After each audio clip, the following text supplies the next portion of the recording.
কথা শুভকামনা যাচিছোঁ। লগতে DICCৰ যিসকল ইয়াত বিষয়া আৰু কৰ্মকৰ্তা উপস্থিত আছে সকলো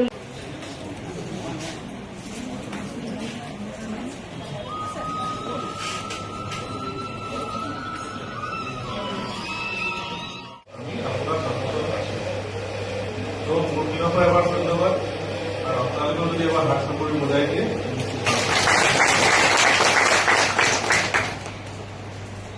3 দিনৰ ট্ৰেইনিং প্ৰগ্ৰাম এতিয়াও ইনগ্ৰেশ্যন সেশনটো হৈ গ'ল। ডিষ্ট্ৰিক্ট এডমিনিষ্ট্ৰেশ্যনৰ পৰা এছিষ্টেণ্ট কমিশনাৰ ধৰ্মৰাজ কলিতা ডাঙৰীয়াও আহিলে, আমাৰ বিশিষ্ট অতিথিসকলে আপোনালোকক ইনগ্ৰেশ্যনটো কৰিব। এতিয়া সেশন বাই সেশন কিছুমান ক্লাছেছ হ'ব 3 দিনৰ কাৰণে। কোন আহিব, CA-জন আহিব, আপোনালোকক হিচাপ ৰাখিব শিকাব, ফেকাল্টি মেম্বাৰ্ছ আহিব, অকণমান ছাবজেক্টৰ ওপৰত শিকাব। কালি হয়তো আমাৰ অফিচাৰসকলে আপোনালোকক শিকাব। এগ্ৰিকালচাৰৰ মানুহখিনি এগ্ৰিকালচাৰ অফিচৰ ফেকাল্টি অফিচাৰসকলে অলপ শিকাব। সেনেকৈ কৰি 3 দিনৰ এটা পেকেজ এটা ডিজাইন কৰা হৈছে ট্ৰেইনিং প্ৰগ্ৰাম এটা।